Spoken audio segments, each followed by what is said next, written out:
بالله من الشيطان الرجيم بسم الله الرحمن الرحيم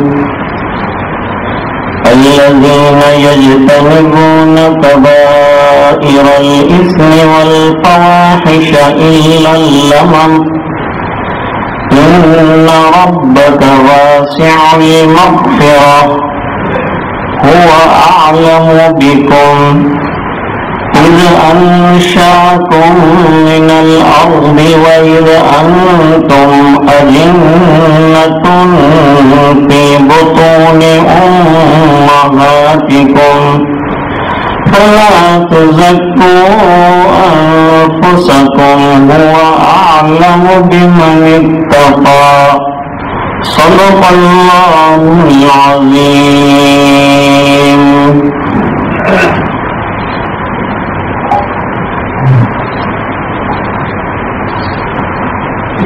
گزشتہ تو یہ بات بتائی تھی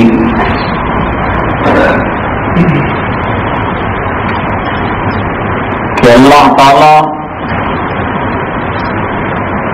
بندوں کو ان کی گناہوں پر سزا دینے پر قدرت رکھتے ہیں. کہیں بھی ہوگا گنہگار اللہ اس کو سزا دے سکتے ہیں، اور کوئی بندہ کوئی مجرم اللہ کی گرفت سے اور اللہ کی پکڑ سے باہر نہیں جا سکتا.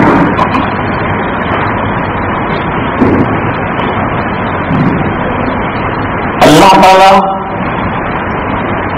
ان لوگوں کو جو ایمان کے ساتھ اعمال صالحہ کرتے ہیں ان کو ان کے عمل کا بدلہ دیں گے، یعنی اچھا اجر دیں گے. جس درجے کا عمل ہوگا اس درجے کا اللہ کی طرف سے اجر ملے گا. اور جو برا عمل کرنے والے ہیں اللہ تعالیٰ برا عمل کرنے والوں کو سزا دینے پر بھی قادر ہے، ان کو سزا دیں گے. اب وہ لوگ جو ایمان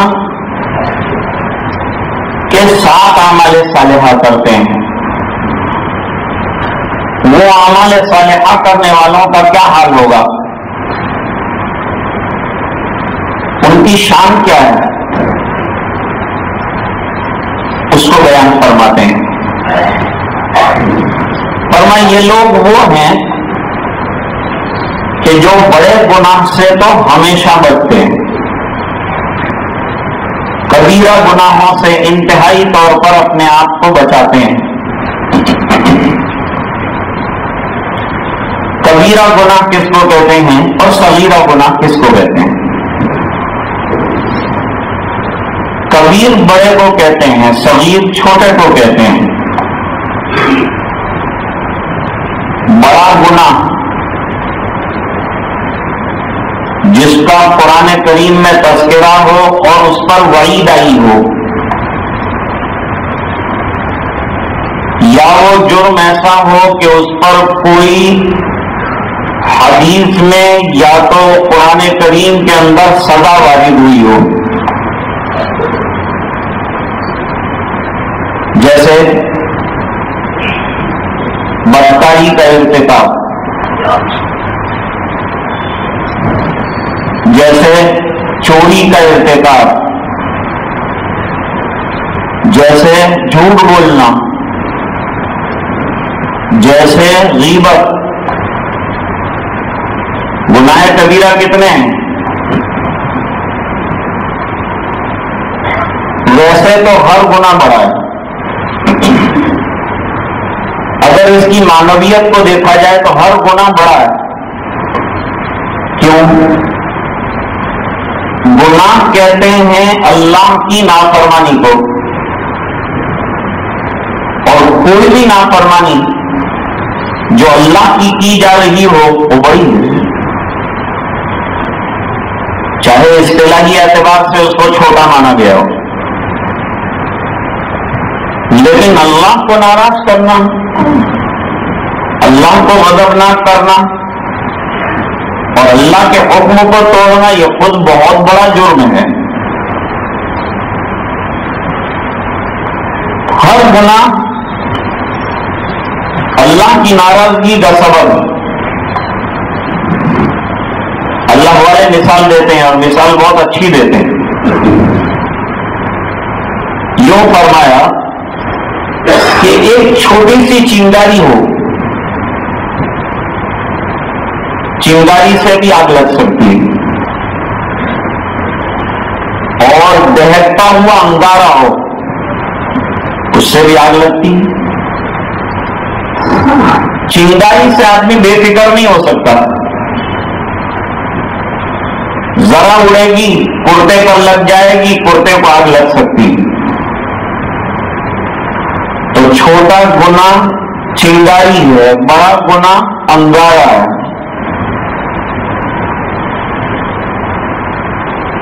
سمجھدار آدمی چنگاری سے بھی بے فکر نہیں ہوتا. پیٹرول کے لیے ایک چنگاری بھی کافی ہے, لیکن علماء نے تفصیل بیان کی ہے. لیکن کچھ لوگ اس کا غلط فائدہ اٹھا لیتے ہیں.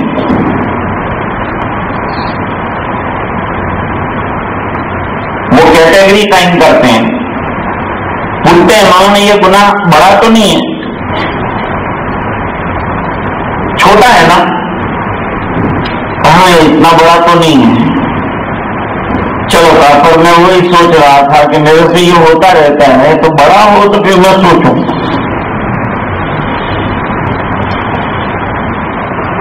اگر اس نقطۂ نظر سے سوچنا شروع کیا آپ نے, گناہوں سے بچنا مشکل ہو جائے گا. گناہ بچنے کی چیز ہے, نیکیاں کرنے کی چیز ہے. گناہ بچنے کی چیز ہے, توبہ ہر وقت کرنے کی چیز ہے. اس لیے امام نووی رحمۃ اللہ علیہ نے فرمایا کہ یہ جو کہا نا کہ بڑا گناہ ہو تو توبہ کرنا, اس کا مطلب یہ نہیں ہوتا کہ چھوٹے گناہ پہ توبہ نہیں کرنی. نہیں, ہر وقت استغفار, ہر وقت استغفار کرو, کیونکہ گناہ ہم سے ہر وقت ہوتے ہیں. اور گناہ کرنے کے بعد یہ جمع کرنے کی چیز نہیں جیسے ہم لوگ پیسے جمع کر رہے ہیں. جمع کرو, دکان والے کے پاس قرضہ لے رہے ہیں, بھائی جمع کرو, مہینے کے کنارے کے اوپر تمہارا حساب چکتے کر رہے ہیں. ہم لوگ بھی گناہ جمع کرتے ہیں. عید کے اور رمضان کے موقع سے ہم گناہ کے حساب چکتے کرتے ہیں. بڑی راتوں کو حساب چکتے کر دیں گے, لیلۃ المعراج میں چکتے کر دیں گے, لیلۃ البرات میں چکتے کر دیں گے, پھر نیا حساب, نئے چوپڑے شروع ہوں گے. آئندہ سال دیکھیں. یہ بڑی جرات کی بات. میں ایک چھوٹی مثال ہمارے روزانہ کے معاملات کی دیتا ہوں. وہ کیا, ہم راستے میں چل رہے تھے, اچانک کسی کو دھکا لگ گیا.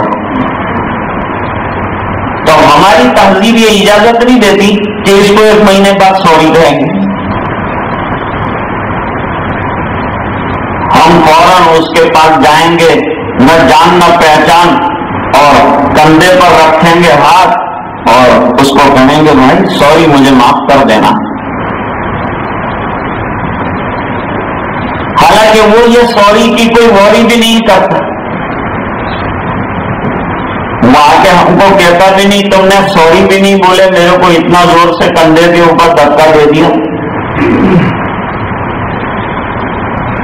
وہ تو بوجھت نہیں کرتا, وہ تو یوں کہتا ہے کہ شہر میں تو یہ دھکوں سے ہی آدمی چلتا ہے, اس میں کوئی سوری کی ضرورت نہیں.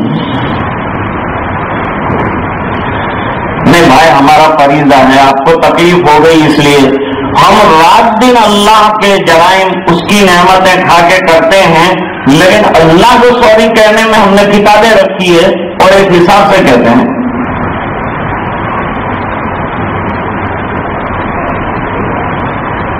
بزرگ فرماتے ہیں جب اللہ بے حساب دیں تو بے حساب خرچ بھی کرو, جب بے حساب گناہ کرتے ہیں تو بے حساب معافی بھی مانگو.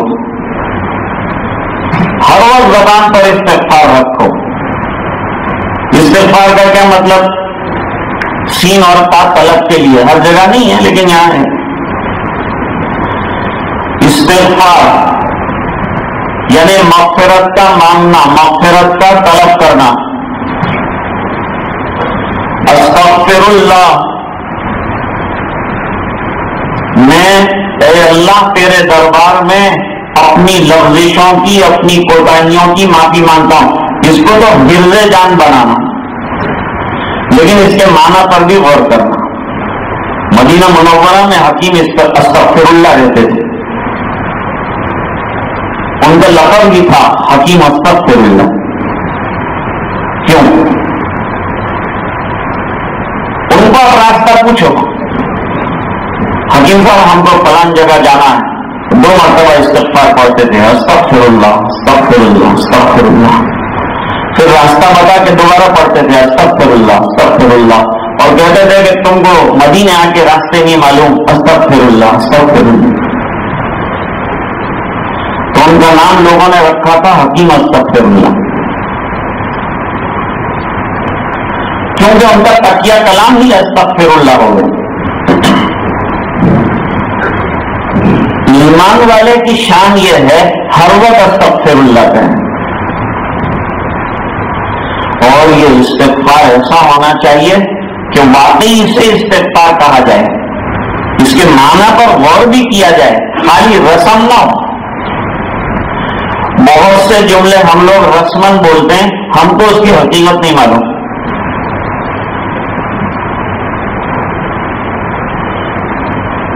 اور جیسے اگر دعا میں یاد، ہر 2 منٹ کے بعد جا کسی سے دعا میں یاد، کبھی پوچھا بھی ہے کہ جس کو تم نے دعا میں یاد کیا وہ یاد کرتا بھی ہے؟ کبھی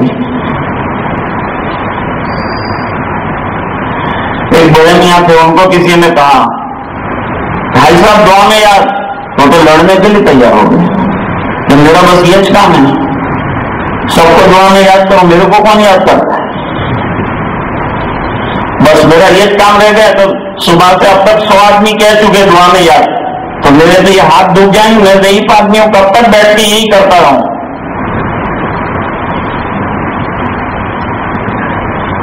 اب ایک دن میں نے ایک کام کو پوچھا تھا کہ تو روز مجھے کہتا ہے دعا میں یاد، لیکن یہ تو بتا کہ کون سی دعا میں یاد کروں تیرے؟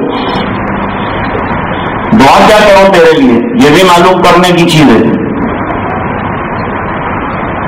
سرکار نے فرمایا صلی اللہ علیہ،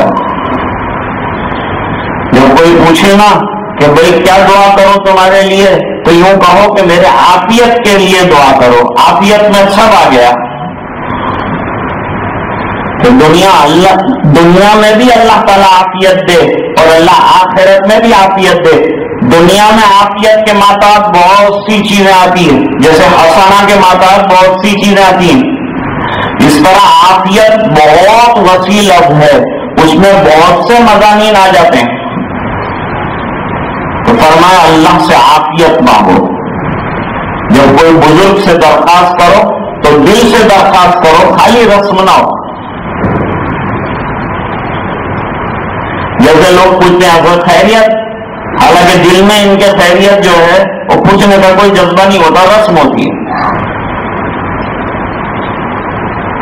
اس لیے دیوبند کے مولانا تھے، ان کو جہاں پوچھا خیریت تو وہ ڈنڈا لے کے مارنے کے لیے دوڑتے تھے کہ تو نے آپ کی آئندہ اس کا نام لیا تو ماروں گا.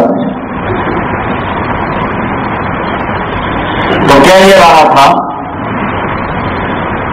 کہ بھائی گناہ جب بے حساب ہیں، ہمارے گناہ کا حساب ہی کیا ہے؟ ہر لمحہ ہم سے کوئی نہ کوئی چوک ہو جاتی ہے، کوئی نہ کوئی لفظش ہو جاتی ہے، کوئی نہ کوئی خطا ہو جاتی ہے.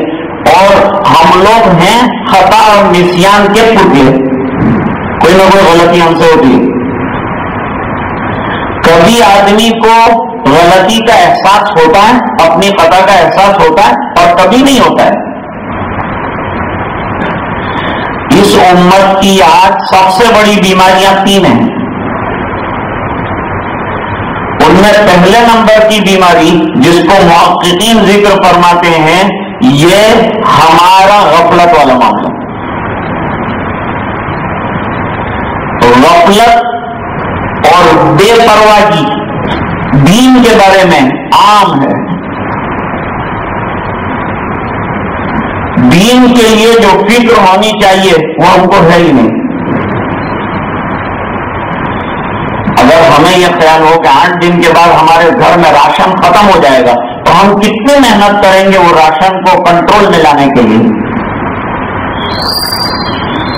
اگر ہمیں یہ پتا چلے کہ ہمارے اعمال نامے میں نیکیاں کم اور گناہ زیادہ لکھے جا رہے ہیں تو کتنی فکر ہونی چاہیے. احساس بہت بڑی چیز ہے. آج امت کا سب سے بڑا المیہ یہ احساس کا ختم ہونا ہے. اور یہ ابھی ختم ہوا ہے احساس. اقبال نے پہلے کہہ دیا, یوں کہا وائے ناکامی متائے کارواں جاتا رہا اور کارواں کے دل سے احساس زیاں جاتا رہا. زیاں کے معنی نقصان. تو آدمی کو احساس ہو جائے یہ بہت بڑی بات ہے. اور بے احساسی یہ بڑا خطرناک مرض ہے. فرماتے ہیں کہ انسان بڑے گناہوں سے ہمیشہ بچنے کی محنت کرے. یہ ہے ایمان والے کی شان. حضرت شیخ الحدیث صاحب رحمۃ اللہ علیہ کے والد صاحب فرماتے تھے کہ مومن کی تو شان بھی نہیں ہے کہ اس سے گناہ کبیرہ کا ارتکاب ہوتا ہے. گناہ کبیرہ کا ارتکاب ایمان والے کی شان نہیں ہے. ہاں چوک ہو سکتی ہے, غلطی ہو سکتی ہے, ہم سے کوئی لغزش ہو سکتی ہے, کوئی ایسا معاملہ سامنے آیا, کچھ غفلت کے پردے آئے اور کوئی لغزش ہم سے ہو گئی, کوئی گناہ وجود میں آ گیا ہے. اللہ تعالیٰ ایسے گناہ معاف بھی فرماتے ہیں. اس لیے یہاں فرماتے ہیں الذین یجتنبون کبائر الاسم.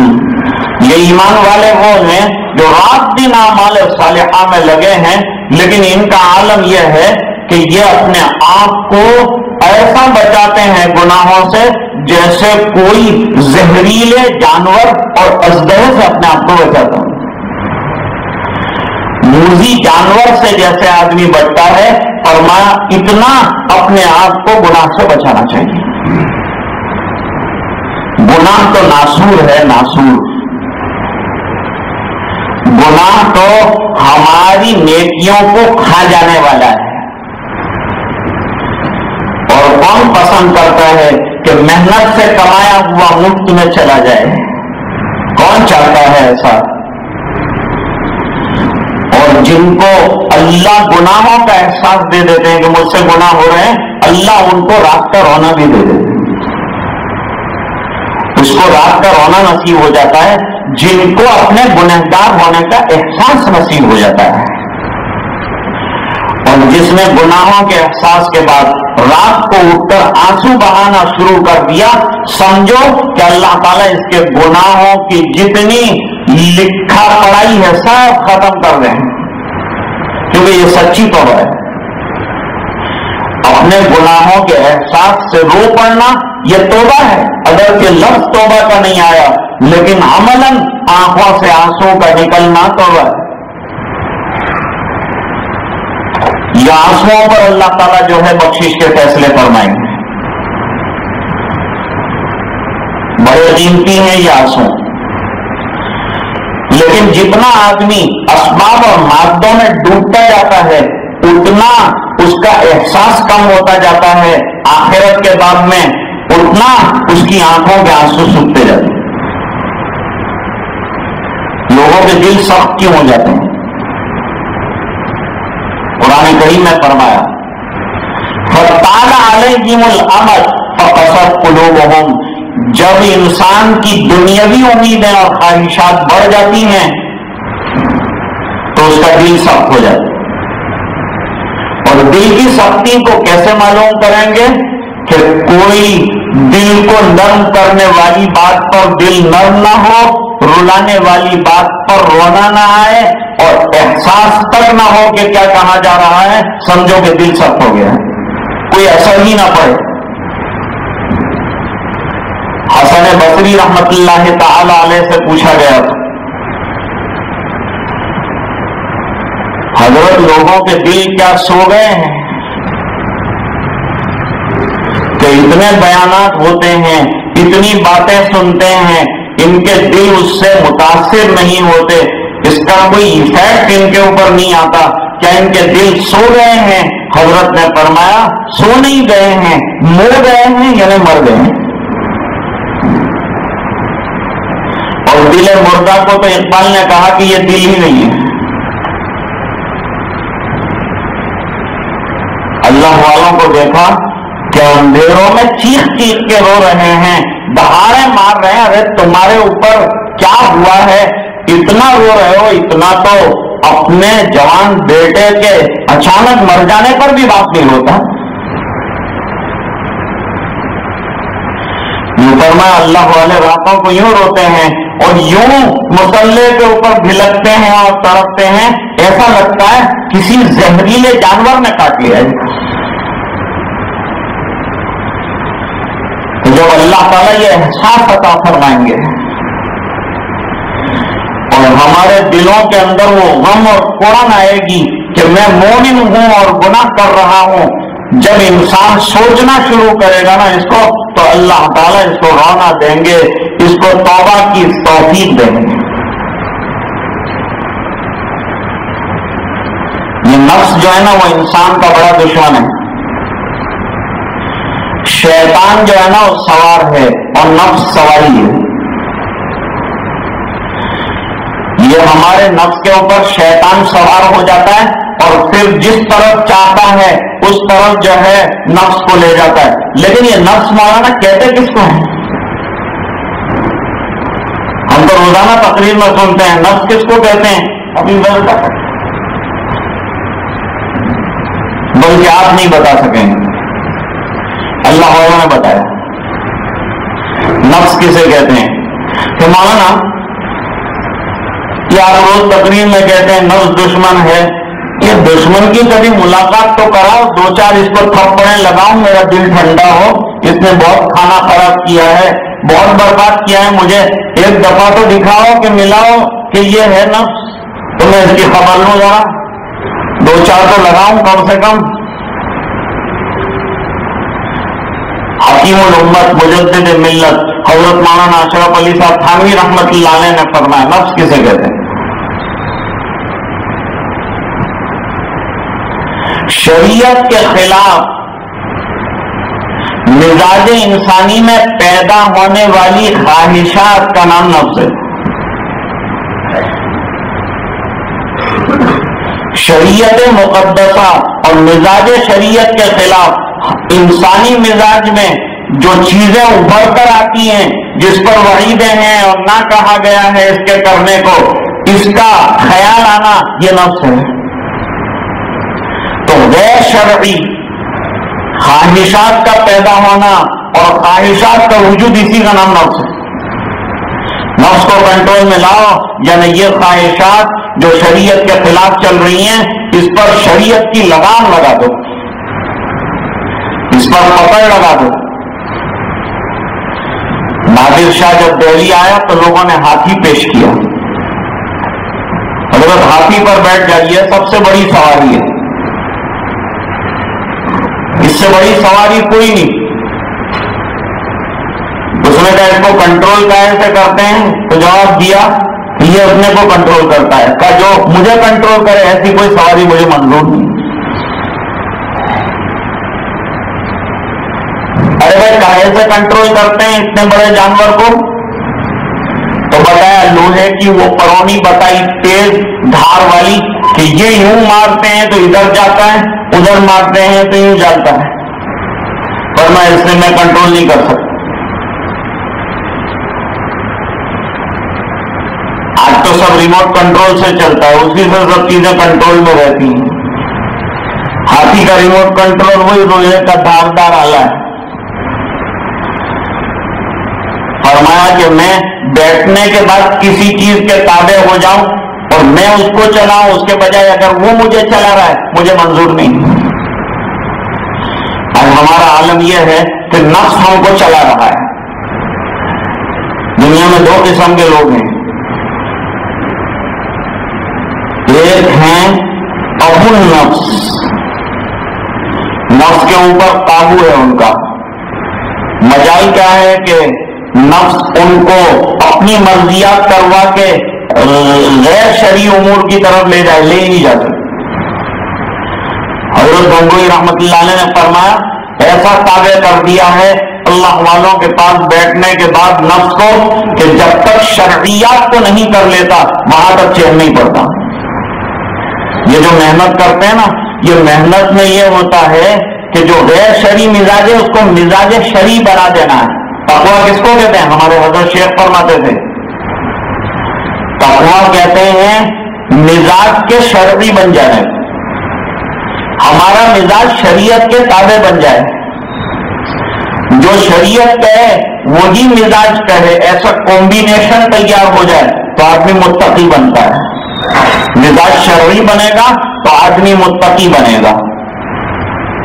تو ایک تو وہ ہے کہ نفس اس کے قابو میں ہے، دنیا بھر کی باتیں نفس کہتا ہے لیکن یہ کرتا اتنا ہی جتنا کہ شریعت اجازت دیتی ہے کہ نفس کو اتنا چلاؤ اتنا چلا. اور ایک ہوتا ہے ابن النفس،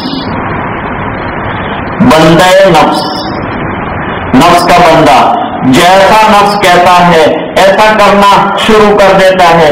جیسے کہ بھئی بعض وفادار بیویوں کے ہوتے ہیں، جیسا محترمہ کہتی ہے ایسا کرتے ہیں، یہ وفادار ہیں.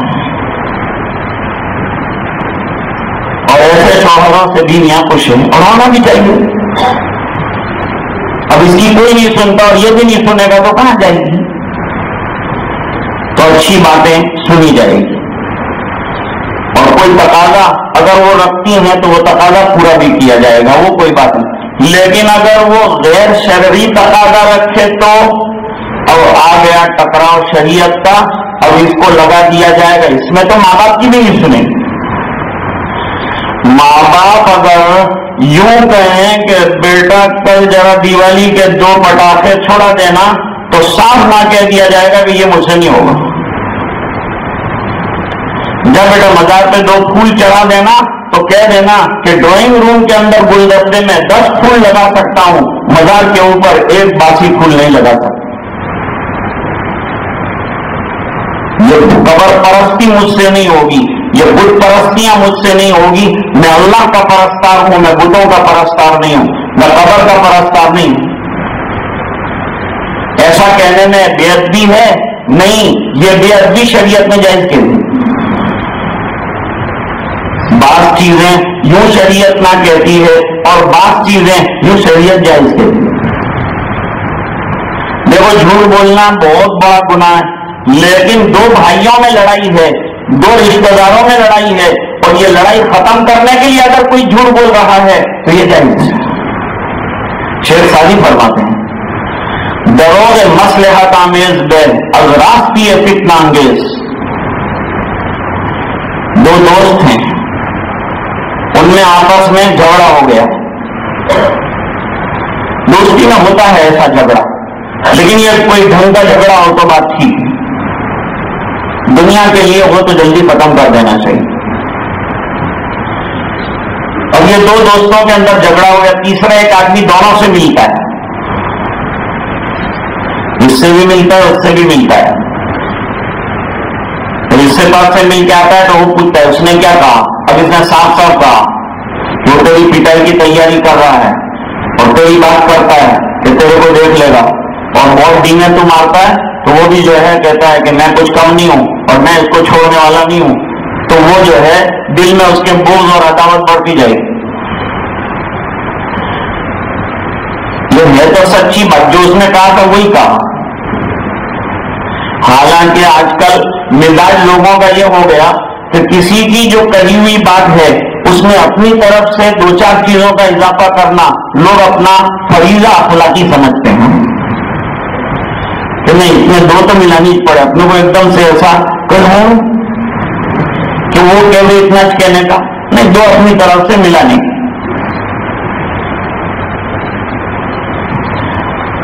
جیسے کہ شادی میں ہوتا ہے، شادی میں یوں کہا کہ بھئی آپ بارات میں 100 آدمی لے کے جانا تو 100 ہو گئے کمپلیٹ، پھر بھی وہ ڈھونڈ رہا تھا. میں نے کہا اب کیا ڈھونڈتا ہے؟ کہ کم سے کم 110 لے جانے پڑیں گے. کیوں؟ انہوں نے کتنا بولا تھا؟ کہ انہوں نے تو 100 گز بولا ہے. 100 تو ہو گئے.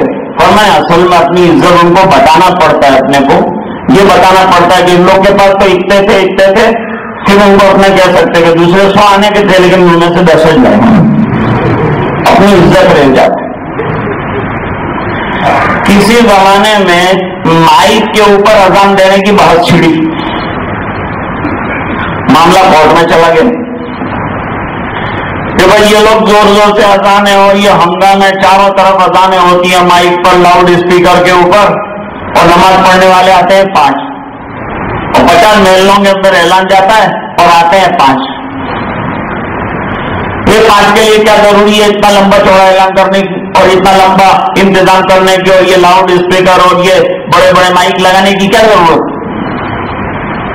تو ہماری طرف سے جو وکیل تھے انہوں نے کہا کہ آپ جی نے کہا ہے کہ 5% آتے ہیں 95% نہیں آتے. مائک جو لگائے ہیں وہ 5% کے لیے نہیں لگائے, وہ تو اس کے بغیر بھی آ رہے تھے. یہ جو نہیں آ رہے ہیں انہی کے لیے لگائے مائک تاکہ وہ آنے والے بن جائیں. یہ جو آنے والے ہیں ان کے لیے نہیں لگے مائک. جو نہیں آ رہے ہیں 95% جو تم نے کہا ان کو گھروں سے نکالنے کے لیے مائک لگے. یہ جواب دیا تھا. خیر سے میں بات کہہ رہا تھا کہ بھائی اگر یہ 2 آدمیوں میں اگر آپ صلح کرانا چاہتے ہیں تو تیسرا آدمی جب دونوں کے پاس جائے, جب پوچھے ایک دوسرے سے کیا کہا انہوں نے, آپ پیاری بات کر دیں. وہ تو تیری تعریف کر رہا تھا اور کہہ رہا تھا یار یہ دوستی کو معلوم نہیں کیا نظر لگ گئی, شیطان نے معلوم نہیں بیچ میں کیا رکاوٹیں ڈال دی. کیا اچھی دوستی تھی, لوگ رشک کیا کرتے تھے, اب اشک بہا رہے ہیں. اچھا نہیں ہے. اللہ کرے کوئی ملانے والا آ جائے اور یہ دونوں کو ملا دے تو کیا اچھا. اللہ میں تو اس کو دعائیں دوں گا کہ جو ملا دے. میرا اتنا اچھا دوست میرے ہاتھ سے نکل گیا, بہت مجھے صدمہ اور دکھ ہو رہا ہے. حالانکہ سامنے والے نے ایسا نہیں کیا لیکن 2 دن میں دونوں کی ملاقات ہو جائے. دل بدس تاور کے حج اکبرس, دلوں کو قابو میں لے آنا اور 2 دلوں کو جوڑنا یہ بہت بڑی بات ہے. یہ لفظ دل بھی بڑا عجیب ہے کہ یہ جوڑنا بہت مشکل ہوتا ہے. جب لکھتے ہیں تو دال الگ رہتی ہے اور لام جو ہے وہ الگ رہتا ہے. یہ لفظ 2 نہیں جڑتے اور یہ 2 کو جوڑنا بڑا کام, بڑی مشکل سے جوڑ پاتا ہے دل. تو کہہ رہا تھا کہ گناہوں سے انتہائی طور پر اجتناب اور انتہائی طور پر پرہیز کرنا یہ مومن کی شان ہے. اور جتنا پرہیز کرے گا اتنا اس کے حق میں خیر ہے. لیکن انسان ہے, بشر ہے, کبیرہ کا ارتکاب تو کرتا ہی نہیں ہے. لیکن بعض موڑ زندگی کے ایسے آ جاتے ہیں کہ جہاں چوک جاتا ہے اور کوئی نہ کوئی چھوٹا موٹا گناہ ہو جاتا ہے. کبیرہ تو نہیں ہوتا, صغیرہ سے بھی بہت بچتا ہے, لیکن بیچ میں کبھی جو ہے چوک ہو گئی اور ایک آدھ خطا ہو گئی. اللہ فرماتے ہیں اچھے ایمان والوں کی فہرست سے یہ چوک ہو جانے کے باوجود تجھے نکالوں گا نہیں, تو بدستور میرے اچھے لوگوں کی فہرست میں رہے گا. ارے فرشتے کہیں گے اس سے تو یہ چوک ہو گئی تھی, اس سے تو یہ گناہ ہو گیا تھا. اللہ فرمائیں گے میں جانتا ہوں میرے بندے سے چوک ہو گئی, لیکن اس کا اعمال نامہ اٹھا کے دیکھو, عام طور پر ایسے گناہ کرنے کا یہ عادی نہیں رہا. انسان ہے, بشر ہے, نفس کے تقاضے سے ذرا یہ چوک ہو گئی, چلو کوئی بات نہیں, ذرا دیکھنا سامنے اس نے معافی مانگی کہ نہیں, یہ رویا کہ نہیں, اس نے استغفار کیا کہ نہیں, اپنے گناہوں پر معافی مانگی کہ نہیں. حدیث شریف میں ہے ایمان والا چاہے جس درجے کا بھی گناہ اس سے ہو جائے لیکن وہ گناہ پر اتنا بوجھ محسوس کرتا ہے, اتنا بوجھ محسوس کرتا ہے جیسے کسی نے سر کے اوپر پہاڑ رکھا ہے اور رو کر جب تک یہ اللہ کے حضور میں معافی مانگ نہیں لیتا وہاں تک اس کا دل ہلکا نہیں ہوتا. اور جب یہ رو لیتا ہے تو خود اس کو احساس ہوتا ہے کہ ہائے میرا دل ہلکا ہو گیا، بالکل میں رو لیا میرا دل ہلکا ہو گیا۔ جب آدمی کسی غم میں ڈوبا ہوتا ہے تو کلیجہ بھاری ہے، دل بھاری ہے، لیکن جب کسی دوست سے مل کر سینے پر سر رکھ کر رو لیتا ہے تو اس کا دل ہلکا ہوتا ہے، کہتا ہے میرا دل ہلکا ہو گیا۔ جب مومن گناہ کی معافی مانگ لیتا ہے اس کا دل ہلکا ہو جاتا ہے۔ اس میں کافر کا حال کیا ذکر کیا؟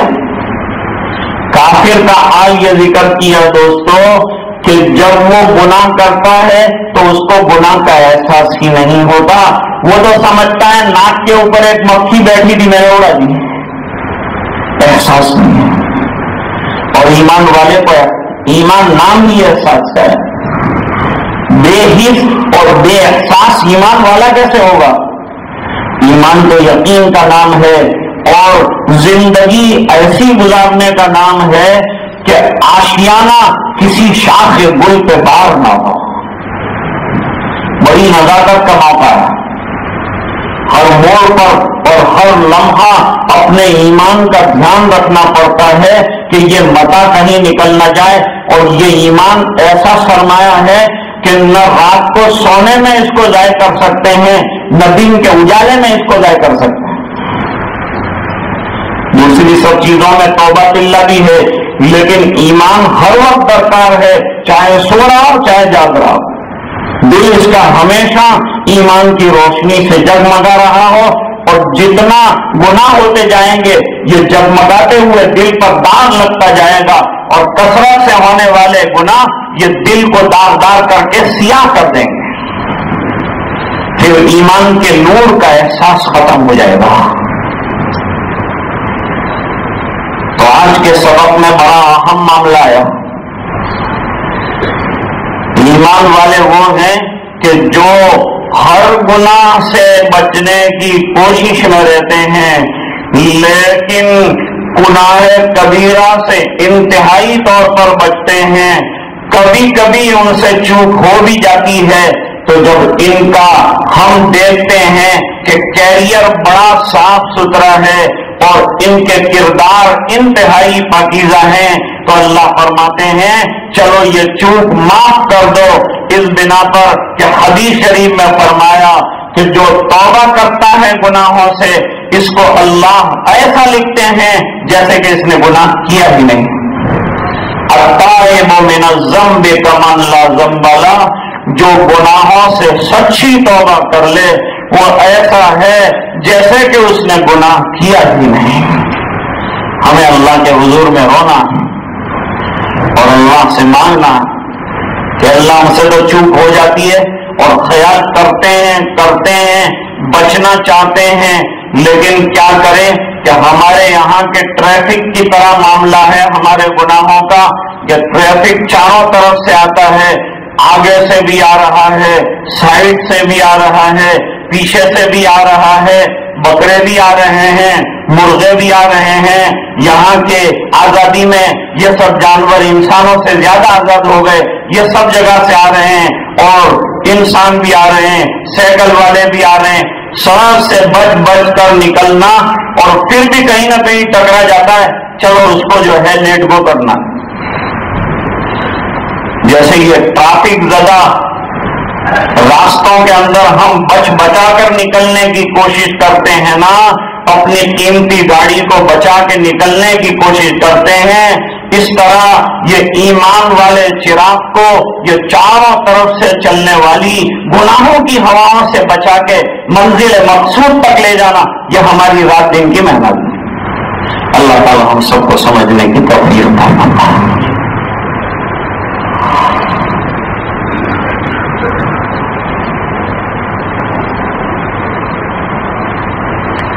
مرحوم غلام مصطفیٰ صاحب ڈھولیا کی مغفرت کے واسطے دعا کی درخواست کی گئی۔ درود پاک پڑھیں۔ اللہم صلی علی سیدنا محمد وعلی آل سیدنا محمد وبارک وسلم۔ آتنا فی الدنیا حسنہ وفی الآخرۃ حسنۃ وقنا عذاب النار وقنا عذاب القبر وقنا عذاب الحشر وقنا عذاب الفقر وقنا عذاب الدين واحشرنا يوم القيامة مع الأبرار ربنا لا تزغ قلوبنا بعد إذ هديتنا وهب لنا من لدنك رحمة إنك أنت الوهاب ربنا إنك جامع الناس ليوم لا ريب فيه إن الله لا يخلف الميعاد ربنا اغفر لنا ذنوبنا وإسرافنا في أمرنا وثبت أقدامنا وانصرنا على القوم الكافرين يا مقلب القلوب ثبت قلوبنا على دينك يا مصرف القلوب صرف قلوبنا إلى طاعتك يا ذا الجلال والإكرام ويا أرحم الراحمين اے اللہ ہمارے گناہوں کو معاف فرما اے اللہ ہماری کوتاہیوں سے درگزر فرما اے اللہ کہیں آنکھوں کے اور کہیں زبان کے اور کہیں کانوں کے اور کہیں شرمگاہوں کے اور کہیں تصورات کے گناہوں میں ہم ڈوبے ہوئے ہیں اے اللہ ہمارے جرائم کو درگزر فرما دے اے اللہ ہمارے گناہوں کو معاف فرما دے اے اللہ چھوٹے گناہ معاف فرما اے اللہ بڑے گناہ معاف فرما اے اللہ جانے میں ہونے والے گناہ معاف فرما اے اللہ انجانے میں ہونے والے گناہ معاف فرما اے اللہ رات کے اندھیروں کے گناہ معاف فرما اے اللہ دن کے اجالوں کے گناہ معاف فرما اے اللہ صغائر کو معاف فرما اے اللہ کبائر کو معاف فرما اے الہ العالمین ظاہری باطنی گناہ معاف فرما اے اللہ ہماری اصلاح کی شکلیں پیدا فرما اے اللہ در در کی ٹھوکریں کھا کر تیرے در پر آئے ہیں اے اللہ اپنے دروازے سے ہمیں محروم نہ فرما اے اللہ کرم کی بھیک دے دے اے اللہ تیری نعمتیں کھا کر ہم نے تجھے ناراض کیا اور شیطان کو خوش کرتے رہے اے اللہ اس جرم عظیم کو معاف فرما دے اے اللہ اس جرم عظیم کو معاف فرما دے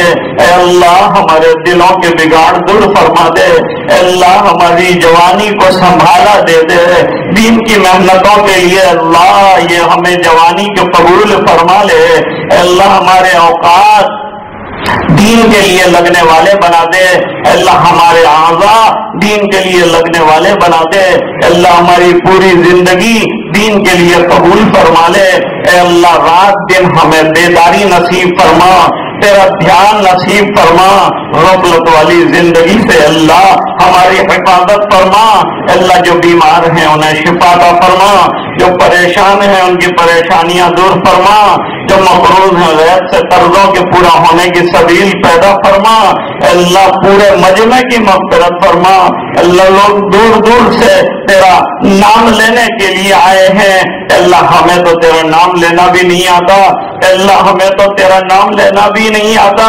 لیکن اللہ یہ کرم ہے یہ تیرا احسان ہے یہ تیرا فضل ہے یہ تیری توفیق ہے کہ تو ہمیں جمع فرماتا ہے اے اللہ ہماری زبانوں پر آپ نے یہ اجازت دے دی کہ آپ کا پاکیزہ نام آ جائے ورنہ ہم اتنے گندے ہیں کہ تجھے یہ حکم دینا چاہیے تھا کہ اب تم گندے ہو کر جھوٹ بول کر غیبتوں کے بعد میرا نام مت لینا لیکن اللہ تو نے اجازت نہیں حکم دے دیا کہ مجھے یاد کرو اور کرم تیرا اتنا کہ تو نے یوں کہا کہ کثرت سے یاد کرو اور یوں کہا تم جتنے یاد کرتے ہو اس سے زیادہ میں تمہیں یاد کرتا ہوں اے الہ العالمین تیرے جیسا کریم آقا ملا تیرے احسانات بے شمار ہوئے اے اللہ ہمارے گناہ بے شمار ہوئے نافرمانیاں کثرت سے چل رہی ہیں اے اللہ ہمیں احساس تک نہیں ہوتا اے اللہ بے احساسی کو ختم فرما دے اللہ احساس نصیب فرما دے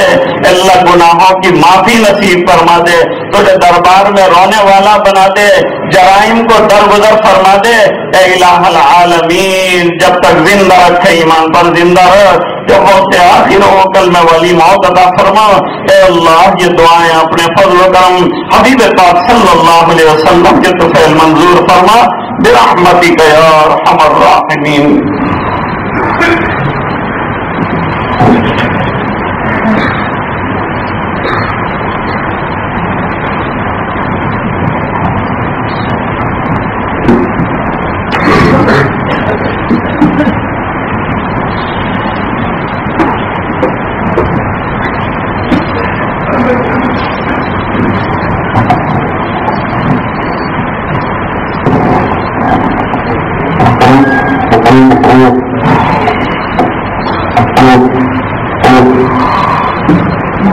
اب سے تھوڑی دیر تک انشاءاللہ ذکر کریں گے لا الہ الا اللہ کا،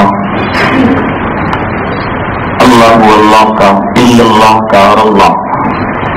یہ تھوڑی دیر کا ذکر ہے، ذکر تو کثرت کے ساتھ کرنا ہے، لیکن یہ اعداد اور شمار جو بزرگوں نے بتلائے یہ بھی حکمتوں پر مبنی ہے۔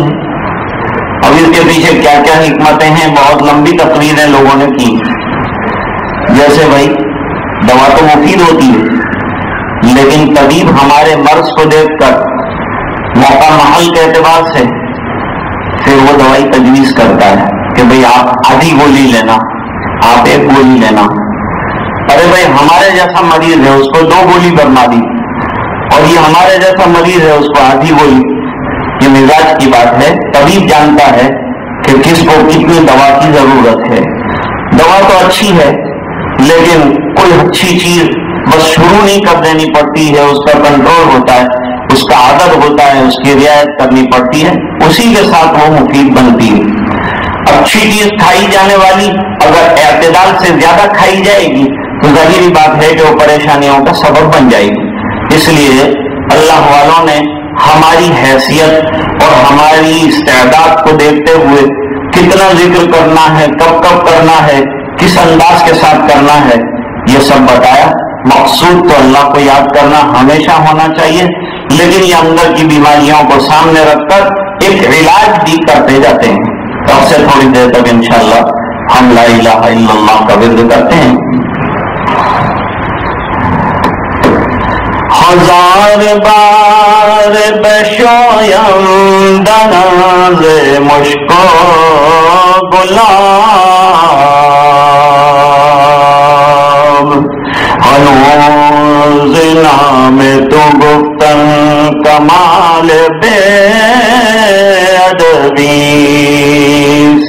لا الہ الا اللہ، لا الہ الا اللہ، لا الہ الا اللہ، لا الہ الا اللہ، لا الہ الا اللہ، لا الہ الا اللہ، لا الہ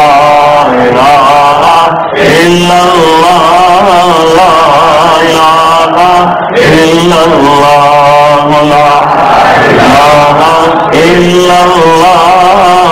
الہ الا اللہ، لا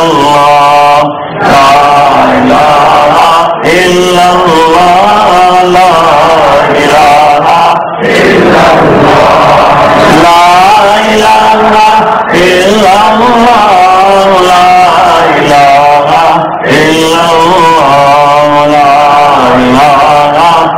إلا الله، لا إله إلا الله، لا إله إلا الله، لا إله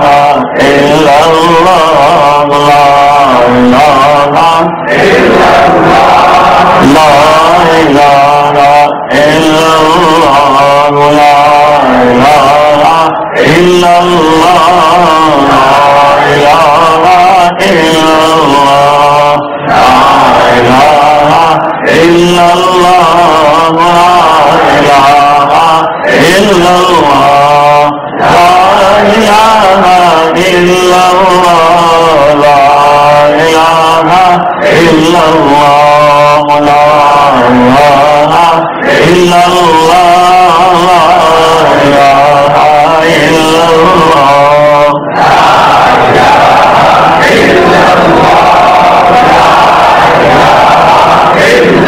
محمد رسول اللہ صلی اللہ تعالی علیہ وعلا آلہ وأصحابه وأزواجه وأتباعه وأهل طاعته وعلماء أمته أجمعين وبارك وسلم تسليما كثيرا كثيرا إلا الله إلا الله إلا الله إلا